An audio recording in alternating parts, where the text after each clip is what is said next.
नमस्कार and welcome to all of you in Global Lookout. दोस्तों recently इस तरह की न्यूज़ आ रही है कि यूएसए जो है वो 1 जून को डिफ़ॉल्ट हो जाएगा, यानी कि जो भी उसने अब तक लोन लिया है उसमें जो भी वो इंटरेस्ट पे करता था हर महीने वो नहीं कर पाएगा 1 जून के बाद। और ठीक पाकिस्तान और श्रीलंका जैसी कंट्री का जैसे हालत हुआ था, वो अपना लोन नहीं पे कर पा रही थी, डिफ़ॉल्ट हो गई थी, वही हालत होगी यूएसए की 1 जून के बाद। यूएसए का जो डिफ़ॉल्ट करना है वो आप लोग समझ सकते हो कि पूरे वर्ल्ड को अफेक्ट करेगा, पूरे वर्ल्ड पे इसका असर देखने को मिलेगा। और साथ ही साथ ये जो इशू है ये इतना ज़्यादा सीरियस हो चुका है, इतना ज़्यादा इसकी इंपॉर्टेंस है कि हाल ही में पेंटागन जो है, इसको आप लोग यूएसए का जो डिफेंस डिपार्टमेंट है उसका हेडक्वार्टर समझ लो, उसने ये वार्निंग दी है कि अगर यूएसए डिफ़ॉल्ट करता है तो इसका असर पड़ेगा यूएसए की नेशनल सिक्योरिटी पे भी, और चाइना को एक तरीके से इम्बोल्डन कर देगा, उसको और ज़्यादा करेज देगा कि वो यूएसए के अगेंस्ट में एक्शन ले। पूरा ये इशू है क्या या फिर क्राइसिस ये है क्या, ये मैं बताऊंगा आगे आप लोग को इस वीडियो में। प्लस इस तरीके की चीज भी कही जा रही है कि इंडिया का जो सिस्टम है वो अगर यूएसए में होता है, इंडिया जैसे काम करता है इस चीज को लेके, जो भी ये क्राइसिस है उससे रिलेटेड का चीजों में, वो अगर यूएसए करता तो ये सिचुएशन यूएसए की भी नहीं क्रिएट। तो क्या है ये सिस्टम जो इंडिया का बेहतर है यूएसए से, प्लस क्या है ये पूरा इशू, ये सब हम लोग देखेंगे इस वीडियो में। बहुत कुछ आप लोग को जानने को मिलेगा आगे, बस आपको एंड तक बने रहना है। और अगर वीडियो अच्छा लगे तो लाइक, कमेंट, शेयर, सब्सक्राइब जरूर करना। सबसे पहले तो देखो, इंडिया में जैसे कांग्रेस है वैसे ही यूएसए का भी एक कांग्रेस है, लेकिन वहां पर कांग्रेस किसी पार्टी, किसी पॉलिटिकल पार्टी का नाम नहीं है, बल्कि उसकी जो पार्लियामेंट है उसको कांग्रेस कहा जाता है। और इस कांग्रेस के अंदर 2 हाउसेस है, एक है हाउसेस ऑफ रिप्रेजेंटेटिव और दूसरा हाउस है जिसे कहते हैं सेनेट। इस समय सिचुएशन ये है कि हाउस ऑफ रिप्रेजेंटेटिव जो है यूएसए का, उसमें जो मेजोरिटी में है वो है रिपब्लिकन पार्टी, जो कि डोनाल्ड ट्रंप की पार्टी थी, और जो इस समय रूलिंग पार्टी है वो मेजोरिटी में है सेनेट में, यानी कि डेमोक्रेटिक पार्टी। इसके अलावा आप लोग को बता दूं कि इंडिया में जैसे 1 अप्रैल से फाइनेंशियल ईयर शुरुआत होता है ना, वैसे ही यूएसए में क्या होता है कि ये जो फाइनेंशियल ईयर होता है यूएसए का, ये 1 अक्टूबर से शुरुआत होता है। तो 1 अक्टूबर के बाद पूरा जो अकाउंटिंग होता है, जो भी ऑडिट होता है, वो नए सिरे से शुरुआत होता है हर साल की तरह, जैसे इंडिया में 1 अप्रैल के बाद से होता है। और ये चीज आप सब जानते होंगे कि जो गवर्नमेंट होती है उसकी अर्निंग होती है टैक्स रेवेन्यू से प्लस नॉन टैक्स रेवेन्यू से, और फिर इस अर्निंग को गवर्नमेंट जो है वो खर्चा करती है लोगों के ऊपर, इंफ्रास्ट्रक्चर के ऊपर या फिर बाकी कामों के ऊपर। प्लस इसके अलावा थोड़ा सा लोन लेके भी जो गवर्नमेंट है वो खर्चा करती है, यानी कि जितना गवर्नमेंट कमाती है उससे थोड़ा सा ज्यादा खर्चा करती है, जिस चीज को हम लोग फिस्कल डेफिसिट कहते हैं। थोड़ा सा ये फिस्कल डेफिसिट जो है ये हर कंट्री में होना चाहिए, गवर्नमेंट को थोड़ा ज्यादा खर्चा करना चाहिए अपनी कमाई से लोन लेके, क्योंकि ये जो फिस्कल डेफिसिट होता है ये ना ही बहुत ज़्यादा अच्छा होता है, ना ही बिल्कुल जीरो अच्छा होता है। तो थोड़ा बहुत फिस्कल डेफिसिट जो है वो गवर्नमेंट मैनेज करती है, थोड़ा बहुत जो खर्चा है वो करती है एक्स्ट्रा अपनी कमाई से लोन लेके। और इसी फिस्कल डेफिसिट को कि ये कहीं बहुत ज़्यादा ना हो जाए, एक बार में गवर्नमेंट कोई बहुत ज़्यादा खर्चा ना कर दे जिसका फिर बाद में इंटरेस्ट पे करने में दिक्कत आने लगे, इसीलिए ये जो फिजिकल डेफिसिट होता है इस पे एक लिमिट लगाई जाती है हर कंट्री में अलग अलग तरीके से।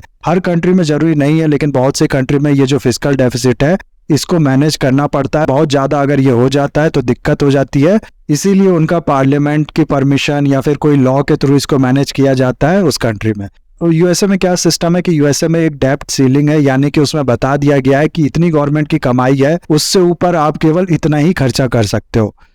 जिसको टाइम टाइम पे जो यूएस की गवर्नमेंट है वो बदलती रहती है। 2022 के बाद से यूएस की जो सिटिंग गवर्नमेंट है उसको इतना परमिशन दिया गया है कि आपका जो रेवेन्यू है उससे ऊपर आप लोग 31.4 ट्रिलियन यूएस डॉलर जो है वही खर्चा कर सकते हो, यानी केवल इतना फिजिकल डेफिसिट जो है वही मैनेज कर सकते हो, इससे ज्यादा आप लोन लेके खर्चा नहीं कर सकते हो। इस चीज को कहा जाता है डेप्ट सीलिंग, यानी कि डेप्ट पे जो लिमिट है वो। अब अक्टूबर 2022 से नया साल शुरू हुआ होगा यूएसए का, जैसे कि मैंने आप लोग को बताया कि अक्टूबर से नया साल शुरू होता है, नया फाइनेंशियल ईयर शुरू होता है यूएसए में। और फिर इसके बाद हुआ क्या कि जनवरी 2023 में इस तरीके की न्यूज़ें आई कि यूएसए का जो ये डेप्ट सीलिंग है 31.4 ट्रिलियन का जो डेप्ट यूएसए की गवर्नमेंट को अलाउ था, यूएसए के प्रेसिडेंट को अलाउ था, ये ऑलरेडी ये लोग ले चुके हैं और इतना खर्चा ऑलरेडी कर चुके हैं।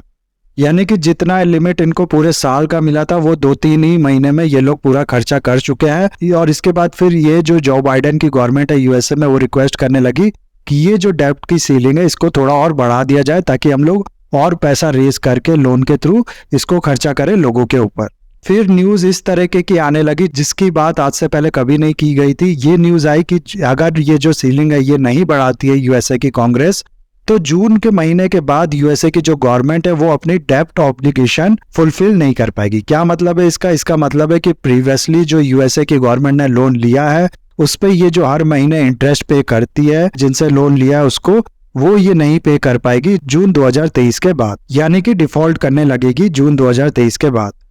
जेनेट येलेन जो कि यूएसए की ट्रेजरी सेक्रेटरी है, एक तरीके से इनको आप लोग फाइनेंस मिनिस्टर के बराबर ही समझो, ये कुछ टाइम पहले इंडिया में भी आई हुई थी। इनने हाल में ही ये स्टेटमेंट दिया कि अगर ये जो सीलिंग है इसको नहीं बढ़ाती है यूएसए की कांग्रेस तो एक बहुत ही बड़ा इकोनॉमिक कैटेस्ट्रॉफे जो है वो देखने को मिलेगा यूएसए में।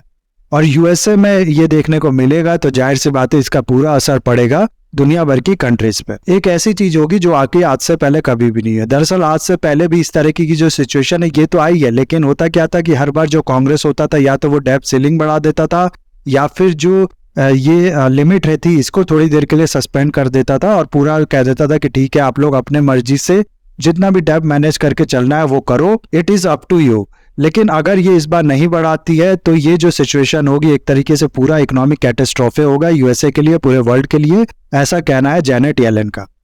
ये थोड़ी सी हिस्ट्री है, आप लोग देख लो इसको। बहुत रिसेंट की अगर हम लोग बात करें तो 2011 और 2013 में इस तरह की सिचुएशन क्रिएट हुई थी, लेकिन उसके बाद जैसा कि मैंने आप लोग को बताया कि डेब्ट की जो सीलिंग थी वो बढ़ा दिया जाता था, ऐसा ही किया गया और इस तरह की जो सिचुएशन है इसको सॉल्व कर लिया गया। उसके बाद अगर आप लोग और हिस्ट्री में जाओ तो 1917 तक जो सिचुएशन थी उसमें ये कि इस तरह की कोई सीलिंग नहीं थी यूएस के गवर्नमेंट पे। हर इंस्ट्रूमेंट, हर केस बाय केस जो चीजें थी वो डिस्कस किया जाता था, उस पर फिर अलॉट करती थी पैसा यूएसए का कांग्रेस और उसके बाद जो गवर्नमेंट है वो उसको खर्चा करती थी। कोई डेब्ट की जो सीलिंग है वो नहीं थी कि टोटल आप लोग इतना ही कर्ज ले सकते हो। हर जैसा कि मैंने आप लोगों को बताया इंस्ट्रूमेंट पे डिस्कशन होता था कि ये जो है इसमें इतना पैसा खर्चा आएगा, हम लोग के पास इतना पड़ा है और इतना हम लोग लोन लेंगे, उस चीज से ये डिसाइड होता था। लेकिन फिर वर्ल्ड वॉर 1 के टाइम पे क्या हुआ कि जो यूएसए का कांग्रेस है इसने पूरी पावर अपने पास ले ली, पूरा जो ये एक्सपेंडिचर था इसको कंसोलिडेट कर लिया और यूएसए के प्रेसिडेंट को एक लिमिट बता दिया कि इतना लिमिट है आपका, इसके भी इसमें आप लोग जितना भी खर्चा करना चाहते हो वो करो बिना किसी के परमिशन के। उसके बाद से ये जो लिमिट वाला सिस्टम है ये चलता आ रहा है और 1960 से लेकर अब तक ऐसा बताया जाता है कि 78 टाइम्स इसको बढ़ाया गया है प्रॉब्लम आने की वजह से। 49 टाइम्स ये बढ़ा है रिपब्लिकन्स के टाइम में और 29 टाइम्स ये बढ़ा है डेमोक्रेट्स के टाइम में। तो एक डाटा यहाँ पर और है कि 2013 के बाद से 2 बार ऐसा हुआ है कि ये जो डेब्ट लिमिट है इसको पूरी तरीके से सस्पेंड ही कर दिया गया है थोड़े टाइम के लिए, ताकि जो प्रॉब्लम थी वो सॉल्व हो सके। और ये जो पूरी सिचुएशन है यहाँ पर आप लोग देख सकते हो, जैसे कि मैंने आप लोग को बताया, जब भी ऐसा होता था इस सीलिंग को बढ़ा दिया जाता था या फिर इसको जो थोड़ी देर के लिए है सस्पेंड कर दिया जाता था। इसीलिए इस तरह की प्रॉब्लम, डिफॉल्ट होने की प्रॉब्लम यूएसए की गवर्नमेंट की आज तक हुई नहीं है। इसीलिए इसका जो असर क्या होगा वो एग्जैक्टली नहीं बताया जा सकता। लेकिन फिर भी इस तरह की अगर जो पूरी सिचुएशन है उसको देखते हुए एक्सपर्ट्स कह रहे हैं कि अगर ये सीलिंग नहीं बढ़ाएगी तो 850 बिलियन का जो कर्ज है यूएस की गवर्नमेंट पे, यूएसए पे, ये और बढ़ जाएगा अपने आप। जाहिर सी बात है कि ये लोग जो इंटरेस्ट है जो हर महीने देती है वो कर पाएगी नहीं जून 2023 के बाद, जिसके बाद से होगा क्या कि इस इंटरेस्ट पे भी इंटरेस्ट लगेगा और इस तरीके से 850 बिलियन का जो कर्ज है यूएस पे वो और भी बढ़ जाएगा। साथ ही साथ ये भी कहा जा रहा है कि यूएसए को 3 मिलियन जॉब्स का नुकसान हो सकता है, यूएसए की इकोनॉमी रिसेशन में जा सकती है। जाहिर सी बात है गवर्नमेंट के पास जब पैसा होगा नहीं, जैसा कि ये लोग बताया कि हम लोग जो कर्ज हम लोग को अलाउ था वो भी लेके खर्चा कर चुके हैं, तो और पैसा ये खर्चा कर नहीं पाएंगे और जिसकी वजह से होगा क्या कि जो पैसा गवर्नमेंट नहीं खर्चा करेगी तो इसकी वजह से जॉब्स नहीं क्रिएट होगी। इसीलिए इस तरीके से 3 मिलियन जॉब्स जो है उनका नुकसान होगा, वो खत्म हो जाएंगी और बाकी जॉब्स क्रिएट होंगी नहीं आने वाले टाइम में, अगर ये सीलिंग नहीं बढ़ाई जाती है तो, या फिर इसको सस्पेंड नहीं किया जाता है तो। गोल्डमैन सैक्स का कहना है कि 1/10 ऑफ यूएसए की जो इकोनॉमी एक्टिविटीज है वो तुरंत बंद हो जाएगी, तुरंत हॉल्ट कर जाएगी। और इस तरीके की जो प्रिडिक्शन है जैसे कि मैंने आप लोग को बताया वो किया जा रहा है। जेनेट येलेन के बारे में भी बताया, उनने कहा कि ऐसा इकोनॉमिक कैटेस्ट्रॉफे देखने को मिलेगा जो कि आज से पहले नहीं देखने को मिला है। ना सवाल यहाँ पर यह आता है कि जब इतनी बड़ी प्रॉब्लम हो सकती है तो ये जो सीलिंग्स है ये कांग्रेस बढ़ा क्यों नहीं रही है। देखो शुरुआत में ही मैंने आप लोग को बता दिया कि यूएसए का जो हाउस ऑफ रिप्रेजेंटेटिव है उसमें मेजोरिटी में है रिपब्लिकन्स और जो सेनेट है उसमें मेजोरिटी में है इस समय की जो रूलिंग पार्टी है यूएसए की, यानी कि डेमोक्रेट्स वो। अब इस तरह की जो चीजें हैं, इस तरह की सीलिंग्स बढ़ाने को लेके जो बात है, अगर इस रिजोल्यूशन को या फिर जो भी एक्ट्स वगैरह होगा इसको पास होना है तो इन दोनों ही हाउस में इसको मेजोरिटी द्वारा सपोर्ट मिलना चाहिए। तो इसमें तो मिल जाएगा, सेनेट में तो मिल जाएगा, लेकिन हाउस ऑफ रिप्रेजेंटेटिव में जहां रिपब्लिकन पार्टी मेजोरिटी में है वहां पर ये दिक्कत में आएगा। और रिपब्लिकन पार्टी जो है वो कह रही है कि ठीक है, हम लोग इसको सपोर्ट करने के लिए तैयार हैं, इसको सपोर्ट कर देंगे हम लोग, ये जो सीलिंग है इसको बढ़ा देंगे। लेकिन यूएस की जो गवर्नमेंट है, जो बाइडन को ये प्रॉमिस करना पड़ेगा कि ये जो पैसा वो उठाएंगे एक्स्ट्रा, ये गवर्नमेंट की स्पेंडिंग पे खर्चा नहीं करेंगे। क्या मतलब है इसका मतलब ये है कि जितना भी पैसा ये लेंगे उससे जो इंटरेस्ट खाली पे करना था पुराने कर्ज पे वही करेंगे। कोई नया स्कीम, कोई नया वेलफेयर जो प्रोजेक्ट्स है या फिर इंफ्रास्ट्रक्चर प्रोजेक्ट जो है उसमें ये एक्स्ट्रा पैसा जो उठाएंगे मार्केट से, जो लोन लेंगे, वो खर्चा नहीं करेंगे। जो बाइडन इस पे तैयार नहीं हो रहे, वो कह रहे हैं कि कोविड-19 के बाद का ये जो टाइम है, उसके बाद रशिया यूक्रेन वॉर की वजह से लोगों की हालत बहुत ज़्यादा खराब है, इसीलिए लोगों को पैसा देना पड़ेगा। गवर्नमेंट प्रोजेक्ट जो है वो शुरू करेगी नए-नए, तो उसके थ्रू लोगों के पास पैसा जाएगा, वो थोड़ा खर्चा करेंगे और उससे फिर इकोनॉमी जो है वो रिवाइव करेगी। इसीलिए खर्चा करना जरूरी है और ये जो क्लैशेस है दोनों पार्टीज के बीच में, ये बना हुआ है।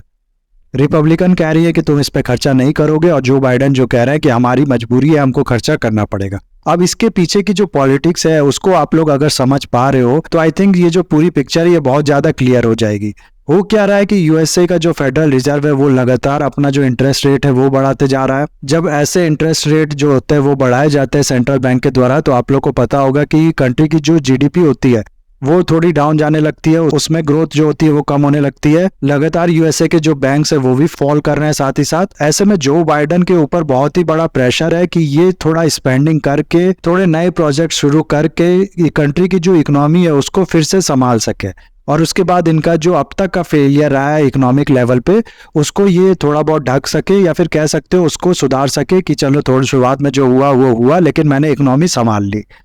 अब मेरे को बताओ आप लोग, कोई भी पॉलिटिकल पार्टी इस तरीके से चाहेगी कि उसकी जो अपोजिशन पार्टी है उसकी कोई गलती छुप जाए, उसका जो फेलियर है वो छुपा ले, वो छुपाने के लिए नए चीज वो लाने को कहे कि ये सीलिंग ही बढ़ा दो? कोई भी पॉलिटिकल पार्टी इस चीज को अलाउ करेगी? यही हो रहा है यूएसए में। हालांकि इसके बारे में कहीं कुछ कहा नहीं जा रहा है, ये मेरे पर्सनल व्यू है, आप भी इसमें कमेंट कर सकते हैं, अपने जो राय है वो मेरे को बता सकते हैं।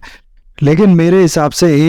एक जो नजरिया है इस पूरे पिक्चर को देखने का, ये भी हो सकता है। इसके अलावा अगर आप लोग देखो तो इंडिया में क्या सिस्टम है ना इस तरीके का, इंडिया में एक इसी तरीके का एक्ट है इसी चीज के लिए, fiscal responsibility and budget management act,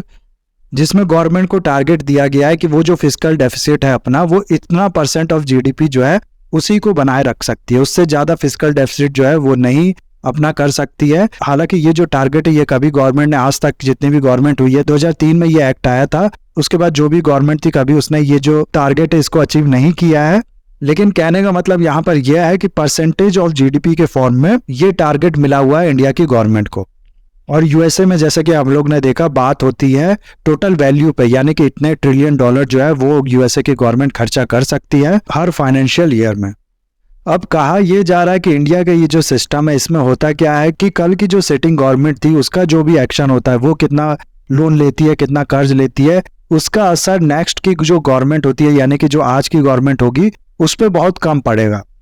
plus एक चीज साफ दिखेगा भी कि पिछली गवर्नमेंट जो है उसने फिजिकल डेफिसिट का जो टारगेट है वो नहीं मैच किया, या फिर बहुत ही ज्यादा उसमें गैप क्रिएट कर दिया, बहुत ही ज्यादा फिजिकल डेफिसिट मैनेज करके रखा। तो इन सब की वजह से किसकी रिस्पॉन्सिबिलिटी है, किसका फेलियर है, एक तरीके से अकाउंटेबिलिटी ज्यादा अच्छे से होगी। साथ ही साथ ये जो पूरा मैनेजमेंट है ये भी अच्छे से हो पाएगा, बहुत ज्यादा भी लोन नहीं ले पाएगी गवर्नमेंट, क्योंकि ये चीज फिक्स है। प्लस ओवर टाइम रिस्पॉन्सिबिलिटी भी दी गई है गवर्नमेंट को कि इसको टाइम पे इतना कम करते आना है, एक टाइम पे इसको ले जाके बहुत ज्यादा ही कम कर देना है। तो इन सब की वजह से जो मैनेजमेंट है, जो डेप्थ लेना है गवर्नमेंट का, वो पूरा एक तरीके से आप लोग समझ लो रिस्पॉन्सिबल वे में होता है। और जबकि ये वाला जो सिस्टम ना यूएसए का, इसमें अगर आप लोग देखो तो मान लो कोई गवर्नमेंट ने पूरा ही 31.4 ट्रिलियन का जो अलाउड है इनको, वो लोन ले लिया, इसको खर्चा कर दिया, तो इसके बाद होगा क्या कि नेक्स्ट की जो गवर्नमेंट होगी वो भी इतना लोन तो ले सकती है, लेकिन उनको खर्चा करना पड़ेगा इसके इंटरेस्ट के पेमेंट के लिए, और बहुत ज्यादा पैसा इस चीज में चला जाएगा।